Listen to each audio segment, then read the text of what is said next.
नमस्कार साथियों।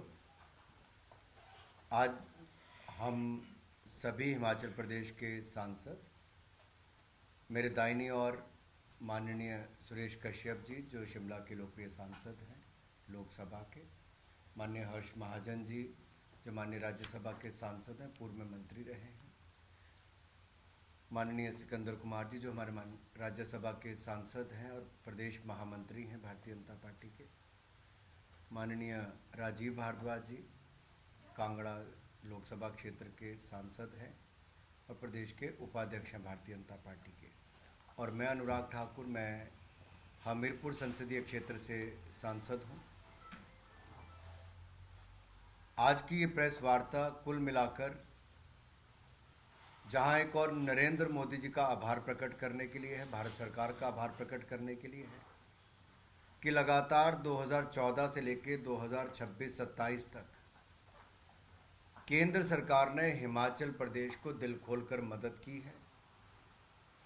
और सबसे बड़ी बात यह थी कि जो कांग्रेस ने यूपीए के कार्यकाल में हिमाचल प्रदेश का विशेष राज्य का दर्जा छीन लिया था, वो नरेंद्र मोदी जी ने आके हिमाचल प्रदेश को विशेष राज्य का दर्जा दिया।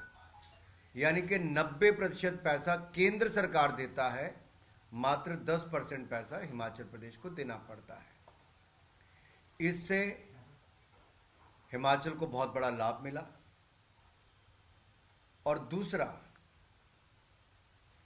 हम केवल रोड पर आश्रित थे, रेलवे जैसी बड़ी परियोजनाएं भी लेकर आए। जहां यूपीए सरकार में मात्र 108 करोड़ रुपया हमें मिल पाया, वहीं पर मोदी सरकार में, एनडीए की सरकार में ये कई गुना ज़्यादा बढ़ गया। अगर मैं पिछले साल की बात करूं तो 2700 करोड़ रुपया मिला, उससे पिछले साल की बात करूं तो लगभग 2600 करोड़ रुपया मिला।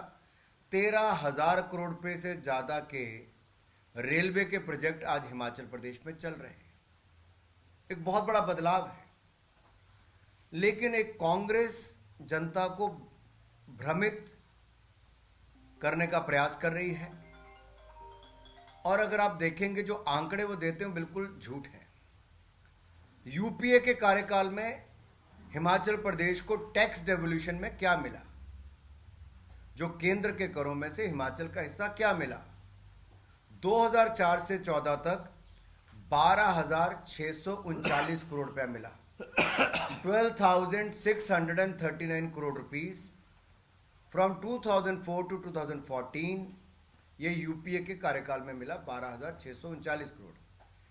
एनडीए के सरकार में मोदी जी के नेतृत्व में 2014 से 2026 तक 76,799 करोड़ रुपए मिला, 76,799 करोड़ रुपीस, जो लगभग 64,100 करोड़ रुपया ज्यादा है।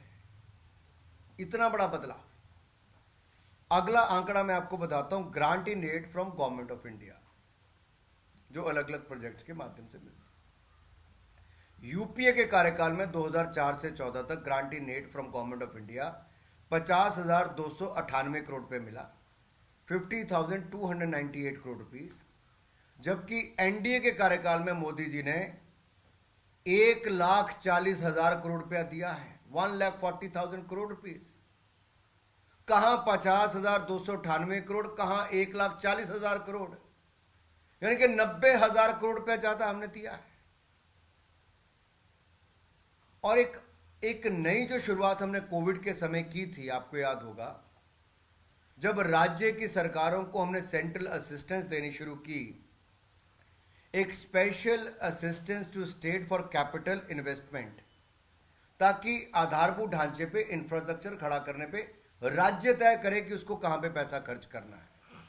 हमने 500 करोड़ रुपए से उसकी शुरुआत की थी। बगैर ब्याज के वो पैसा है, 50 साल बाद आपको देना है। कितने दिए? यूपीए की सरकार में 10 साल में जीरो ग्रांट मिली हिमाचल प्रदेश को। लेकिन स्पेशल असिस्टेंस मोदी सरकार में पिछले 5-6 सालों में 8,309 करोड़ रुपया मिला है। अगर मैं केवल ये 3 आंकड़ों को ही बताऊं तो भी इतना बड़ा फर्क इसमें है कि लगभग 1.5 करोड़ रुपया भारत सरकार ने ज्यादा दिया है। अब एक बात जो मैं यहां पे कहना चाहता हूं, स्पेशल असिस्टेंस 533 करोड़ दिया हमने 20-21 में, 800 करोड़ रुपया दिया 21-22 में, 651 करोड़ रुपया दिया 2022-23 में, 1516 करोड़ रुपया दिया 23-24 में, 24-25 में 2381 करोड़ रुपया दिया और 2025-26 में 2448 करोड़ रुपया दिया। दिल खोलकर मोदी सरकार ने मदद की है। अब जब रेवेन्यू डेफिसिट ग्रांट की बात करते हैं, उससे पहले मैं कुछ बातें आपके सामने और रखना चाहता हूं। जो additional grant assistance externally aided project, जो विदेशी पैसा मिलता है, उसमें भी केंद्र सरकार को वापस करने, क्योंकि 90% उसमें ग्रांट कंपोनेंट एक तरह से, क्योंकि स्पेशल स्टेट है हिमाचल प्रदेश, जबकि बाकी राज्यों को 50% देना पड़ता है। उसमें भी पिछले 5 सालों में 6064 करोड़ रुपया हिमाचल प्रदेश को मिला है। तो केंद्र सरकार ने तो हिमाचल की सदा मदद की। यही नहीं, 2026-27 में 2911 करोड़ रुपया रेलवे के लिए, रेल प्रोजेक्ट्स के लिए भारत सरकार ने दिया है। एम्स जैसा अस्पताल, इतना बड़ा अस्पताल 1471 करोड़ रुपए का भारत सरकार ने दिया। 500 करोड़ रुपए सेंट्रल यूनिवर्सिटी के लिए दिया। IIM सिरमौर के लिए 531.75 करोड़ रुपए खर्च किए। IIIT ऊना के लिए 64 करोड़ रुपया दिया। मेडिकल कॉलेजेस के लिए लगभग 720 करोड़ रुपया केंद्र सरकार ने दिया। बल्क ड्रग पार्क ऊना में 1000 करोड़ रुपया उसके लिए दिया। मेडिकल डिवाइस पार्क जो 300 करोड़ रुपए से ज़्यादा का बनेगा नालागढ़ में, उसके लिए पैसा। तो केंद्र सरकार ने पैसे की कहीं कोई कमी नहीं छोड़ी। एक बात यहां पर और आती है कि आखिरकार रेवेन्यू डेफिसिट ग्रांट बंद क्यों हुई और उसकी जगह अब कहां पैसा मिलेगा।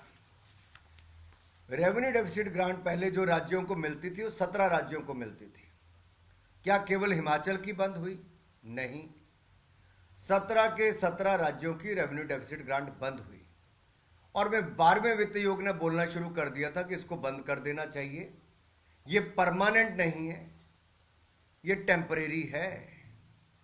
राज्य की सरकारों को अपना कर संग्रहण बेहतर करना चाहिए, अपनी आय बढ़ानी चाहिए, अपने खर्चे कंट्रोल करनी चाहिए, अपने ब्याज को कम करना चाहिए। उन सब चीजों पर कोई ध्यान हिमाचल की सरकार ने नहीं दिया और कर्ज उतारने के लिए और नया कर्ज लेते गए और ज्यादा ब्याज पे कर्ज लेते गए। क्या यही कांग्रेस की नीति है कि कर्ज को कर्ज लेके उतारना है, कर्ज का ब्याज जो है वो नया कर्ज लेके देना है? आज 1,10,000 करोड़ रुपए से ज्यादा के कर्ज में हिमाचल प्रदेश डूब गया। पिछले 3 सालों में हिमाचल की सरकार ने जितना कर्जा लिया वो दुर्भाग्यपूर्ण है। इतना ऐतिहासिक कर्जा लिया है कि कर्ज पे कर्ज लिया। और देखिए साहब, 1.5 लाख करोड़ रुपया अर्बन लोकल बॉडीज को मिला 15वें वित्त आयोग में। अब 16वें वित्त आयोग में 3.5 लाख करोड़ रुपया